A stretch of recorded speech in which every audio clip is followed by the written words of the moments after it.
রাজ্য media federation সম্মেলনের এই যে কলকাতায় যে সম্মেলন হলো, এই নিয়ে আপনি কি বার্তা দেবেন? আমরা একটা জিনিস বলতে পারি যে যেইভাবে এই মুহূর্তে দাঁড়িয়ে রয়েছি যে কলকাতা প্রেস ক্লাব, সেই প্রেস ক্লাবের একেবারে গেটের সামনে দাঁড়িয়ে রয়েছি। আর এই জায়গাতেই আজকেই ছিল ডিজিটাল মিডিয়ার রাজ্য সম্মেলন। আর এই ডিজিটাল মিডিয়ার রাজ্য সম্মেলনে উপস্থিত ছিলেন রাজ্যের বিভিন্ন প্রান্ত থেকে, বিভিন্ন জেলা থেকে ডিজিটাল মিডিয়ার সাংবাদিকরা তারা উপস্থিত ছিলেন।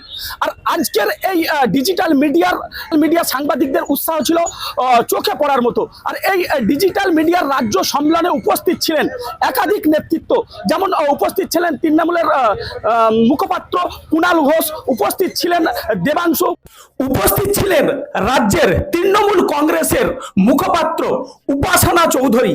আমরা সম্পূর্ণ বক্তব্য শোনাবো উপাসনা চৌধুরী তিনি কি বলছেন এবং দেবাংশু ভট্টাচার্য তিনি ঠিক কি বলছেন, বিস্তারিত শুনুন। রাজ্য মিডিয়া ফেডারেশন সম্মেলনের এই যে কলকাতায় যে সম্মেলন হলো, এই নিয়ে আপনি কি বার্তা দেবেন?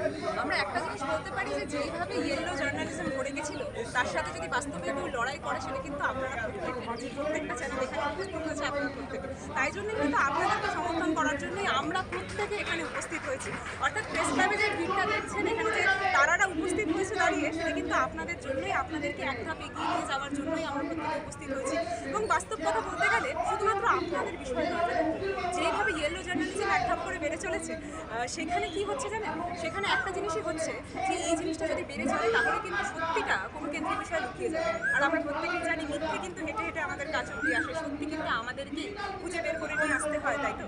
তাহলে সেখানে দাঁড়িয়ে যেইভাবে আপনারা প্রত্যেকে পরিশ্রম করে সত্যিটা খুঁজে বের করে নিয়ে আসছেন, তার জন্য আমরা প্রত্যেকে আমাদের তরফ থেকে আপনাদেরকে অনেক অনেক ধন্যবাদ জানাই। এইভাবেই আপনারা এগিয়ে নিয়ে চলুন এবং যে গোটা লড়াইটা শুধুমাত্র কিন্তু আমার বা ব্যক্তিগত অন্য কোনো একটা ব্যক্তির গোটা লড়াইটা কিন্তু আমাদের প্রত্যেকে 2026 কেন্দ্রিক যে লড়াইটা হতে চলেছে সেটা কিন্তু সত্যির সাথে মিথ্যার লড়াই হতে চলেছে। বরাবরই একটা কথা বলি, আমরা এখন কলিযুগে রয়েছি। কলিযুগে যদি কোনো কেউ প্রধান অস্ত্র হয় সেটা হচ্ছে সত্যি। সেই সত্যিটাকে কিন্তু আমাদের প্রত্যেককে দায়িত্ব নিয়ে তুলে ধরতে হবে মানুষের কাছে। সেটা একটু আমরা আজকের এই সম্মেলন কতটা গুরুত্বপূর্ণ বলে মনে করছেন? গুরুত্বপূর্ণ অবশ্যই, এবং তাই জন্যই হয়তো আমি যেটা বারবার বলছি যে এত সংখ্যক ভিড় এখানে উপস্থিত হয়েছে। গুরুত্বপূর্ণ বলেই হয়তো 2026 কেন্দ্রিক বিষয় আজকের সম্মেলনটা কত বেশি ইম্পর্টেন্ট সেটা প্রত্যেকে বুঝেছে, এবং তাই জন্য এত সংখ্যক মানুষ এখানে উপস্থিত হয়েছে, আপনারা উপস্থিত হয়েছে, আমরা উপস্থিত হয়েছি। এবং প্রত্যেকে এখানে কিন্তু কোনো কেন্দ্রিক ধরো একটা তৃণমূল কংগ্রেসের প্রতিনিধিরা রয়েছে শুধু তা নয়, এখানে রয়েছে বিজেপির প্রতিনিধি, এখানে রয়েছে কংগ্রেসের প্রতিনিধি, এখানে রয়েছে সিপিএম এর প্রতিনিধি, এখানে রয়েছে যে কটা দল রয়েছে প্রত্যেকটা মানুষের প্রতিনিধিরা। এবং বাস্তব কথা বলতে গেলে আমাদের লড়াইটা, আমি আবারও বলছি, কোনো একটা দলের বিপরীতে নয়, আমাদের লড়াইটা কিন্তু মিথ্যের সাথে সত্যি। সেই জিনিসটা আপনাদেরকে প্রত্যেককে কিন্তু তুলে ধরতে হবে। আপনারা দয়া করে সেই লড়াইটা। ম্যাম, আরেকটা শেষ প্রশ্ন, একজন বিরোধী দলনেতা হিসাবে, একজন জনপ্রতিনিধি হিসাবে শুভেন্দু বলছে মাদ্রাসায় জঙ্গি হয় বা একটা জাতির উপরে বারবার ক্ষোভ, এটাকে আপনি কিরম ভাবে দেখছেন? আমি একটা জিনিস বলতে পারি, শুভেন্দু অধিকারী যে পরপর বক্তব্যগুলো রাখছেন, ওনাকে একটু ধর্মকেন্দ্রিক দুটো প্রশ্ন জিজ্ঞেস করুন তো। ধর্মের ব্যাপারে অবগত নয় বলেই কিন্তু ওনারা এই প্রশ্নগুলো তুলছেন। সর্বপ্রথম আমার ধর্মে স্বামী বিবেকানন্দকে আমরা সত্যি মাথার উপর বসিয়ে রাখি। কেন জানেন? কারণ স্বামী বিবেকানন্দ যখন কাশ্মীর ভ্রমণে গেছিলেন তখন একটা মুসলিম সম্প্রদায়ের কন্যাকে সেখানে দেবী রূপে পুজো করেছিলেন, এবং এটাই কিন্তু বাস্তব চিত্র। এই জিনিসটাতেই আমরা বিশ্বাসী। তার পাশাপাশি যদি রামকৃষ্ণের কথা বলি, তারা বিশ্বাস করে না রামকৃষ্ণের যেই বাণীতে, তারা বিশ্বাস করে না যে আমরা প্রত্যেকে, সব ধর্মই বলে, সেটা গীতা হোক, পুরাণ হোক বা বাইবেল হোক, প্রত্যেকটা ধর্মই, প্রত্যেকটা ধর্মের বই কিন্তু একটা জিনিস স্পষ্টভাবে বলে, মানুষ হিসাবে মানুষের পাশে দাঁড়াও। প্রত্যেকটা ধর্মই কিন্তু একটা জিনিস বারবার বলে যে আমাদেরকে কিন্তু মানুষের পাশে থাকতে হবে। যদি সেই জিনিসটা না পারি তাদের কিন্তু আমরা মানুষ হিসাবেই অক্ষম, তখন ধর্ম আর কি রক্ষা করবো দাদা? যদি মানুষের পাশে না থাকতে পারি, যদি মানুষকে বাঁচিয়ে না রাখতে পারি, তাহলে আর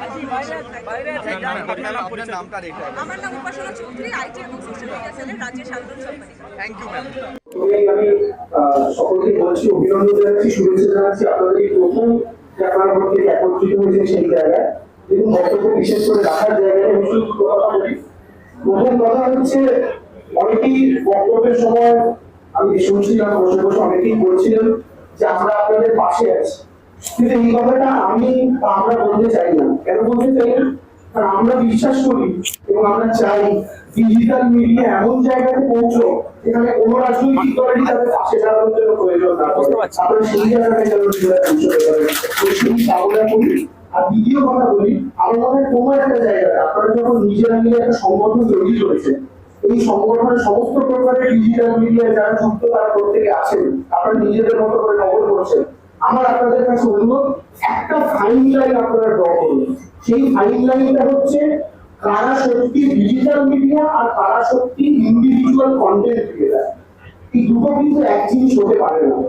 একজন মানুষ যে কেউ একজন ইউটিউব চ্যানেল খুলে বসে নিজের বক্তব্য রাখছেন এবং সেই বক্তব্য হতে পারে যে কোনো ব্যাখ্যার বিপক্ষে, সেটা কোনো বিষয় না। আমার মনে হয় না সেই জিনিসটা কোথাও গিয়ে ডিজিটাল মিডিয়া হচ্ছে।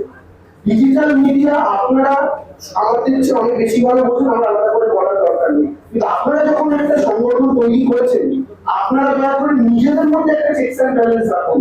আপনারা দয়া করে নিজেদের মধ্যে একটা ক্রাইটেরিয়া তৈরি করুন যে এই ক্রাইটেরিয়া গুলো যদি চেক হয়, এই ক্রাইটেরিয়া গুলো যদি ফুলফিল হয়, তবে আমরা তাদেরকে ডিজিটাল মিডিয়া বলে সেই জায়গাটা দেবো। নাহলে যে কেউ যে কোনো মানুষ, আচ্ছা আজকে আমি ধরুন ফেসবুকে ভিডিও বানাই, আমি একটি রাজনৈতিক দল করি, আমি আমার রাজনৈতিক দলের পক্ষে ভিডিও বানাই, আমার ইউটিউবে ভিডিও যায়, আমার ফেসবুকে ভিডিও যায়।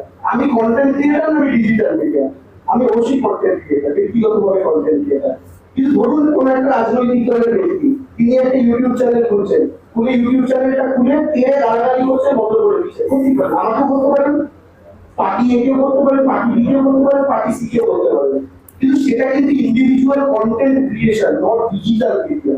আমি এটাই বলছি, আপনারা আপনাদের এত পরিশ্রম করে আপনারা যে জায়গাতে এসেছেন, আপনারা প্রকৃত অর্থে ডিজিটাল মিডিয়ার প্রত্যেকে এখানে একত্রিত হয়েছেন বলে আমি বিশ্বাস করি। আপনারা সেই ফাইন লাইনটা নিজেরা ড্র করুন এবং আপনাদের সঙ্গে প্রত্যেকে এই কন্টেন্ট ক্রিয়েটর আর ডিজিটাল মিডিয়া দুটো যেন একত্রিত কোথাও গিয়ে না হয়ে যায়, এই ব্যাপারটা দেখার প্রয়োজন আপনাদের। আপনারা সেই জায়গাটা রাখুন। বাকি সরকারের কি করার কথা সেটা সরকার, আমরা দল হিসেবে সরকারের কাছে পৌঁছে দেওয়ার চেষ্টা করবো। সরকারের যতটুকু যা করার কথা সরকার সরকারের মতো করে করবে। রাজনৈতিক দল হিসেবে আপনাদের সাথে যে কোঅর্ডিনেশনটা থাকার কথা, সেই কোঅর্ডিনেশনটা আমরা যতদূর সম্ভব এতদিনও রেখেছি, আমরা আগামী দিনেও রাখার চেষ্টা করব। এবং আমি বিশেষভাবে ব্যক্তিগতভাবে যে আমি নিজেকে মনে করি আমি নিজে একজন সোশ্যাল মিডিয়ার প্রোডাক্ট।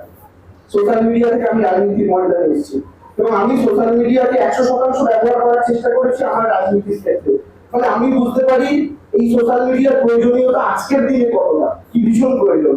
এবং কুণাল একটা খুব ইম্পর্টেন্ট কথা বলেছে, একটা বড় তফাৎ যেটা আপনাদের সঙ্গে বাকি মেইনস্ট্রিম মিডিয়াগুলো, সেটা হচ্ছে মেইনস্ট্রিম মিডিয়াগুলোর পেছনে এক একটা বড় বিজনেস হাউস আছে। সেই বিজনেস হাউসগুলো কি করে দেয় তাদের চ্যানেলের পলিসি কি হবে, প্রো গভর্নমেন্ট হবে, অ্যান্টি গভর্নমেন্ট হবে, কোন সরকারের পক্ষে হবে, স্টেটের পক্ষে হবে না সেন্ট্রালের পক্ষে হবে, ওদের কেন হবে, ওদের কেন হবে না। সেক্ষেত্রে সাংবাদিক সত্তা অনেক সময় পলিসির বাইরে গিয়ে নিজের মতো করে অনেক খবর পেলেও সেটা দেখানোর ক্ষমতা বা সাহস থাকে না, কারণ সেটা চ্যানেলের পলিসির এগেইনস্টে হয়ে যায়। কিন্তু আপনারা সেই জায়গা থেকে ইন্ডিপেন্ডেন্ট, আপনারা সেই জায়গা থেকে স্বাধীন। আপনাদের কাছে অনুরোধ করবো সেই স্বাধীনতার জায়গাটা আপনারা আরো শক্তিশালী করুন এবং আপনারা সমস্ত রকমের মিথ্যাচারের বিরুদ্ধে লড়াই করুন এবং আপনারা সমস্ত রকমের কেউ কোনো জায়গায় দাঁড়িয়ে যদি মনে করেন আমাদের সরকার, তৃণমূল কংগ্রেসের সরকার কোথাও কোনো তথ্য গোপন করছে, হাইড করছে, আপনারা সেটা প্রকাশ্যে আনুন। আপনারা যদি মনে করেন কেন্দ্রীয় সরকার কোথাও কোনো তথ্য গোপন করছে, আপনারা প্রকাশ্যে আনুন। যে কাজটা আপনারা মনে করছেন যে ইলেকট্রনিক মিডিয়া করছেন, পেপার করছেন, আপনারা যদি মনে করেন সেটা করুন। কিন্তু এই কথাটা আমি আপনাদের কাছে অনুরোধ করবো, আপনারা যদি কোথাও এটা মনে করেন যে টেলিভিশন চ্যানেল প্রাইম টাইম শোতে বসে ফেক নিউজ ছড়াচ্ছে, এমনকি কোর্টের জাজমেন্টকেও মিসরিড করছে, মিসরিপ্রেজেন্ট করছে, সেক্ষেত্রে আপনাদের কাছে অনুরোধ থাকবে সেই জায়গা থেকেও দাঁড়িয়ে আপনারা ফ্যাক্টুয়াল একটা বক্তব্য রাখুন এবং সাধারণ মানুষের মনে যে বিশ্বাসের জায়গাটা আপনাদের তৈরি হয়েছে সেটা আরো সুদৃঢ় হবে এই কামনা করি। Thank you very much. আপনাদের আমি আজকে শুভকামনা জানি, ঈশ্বরের কাছে প্রার্থনা করি আপনাদের এই সংগঠন আরো বৃহত্তর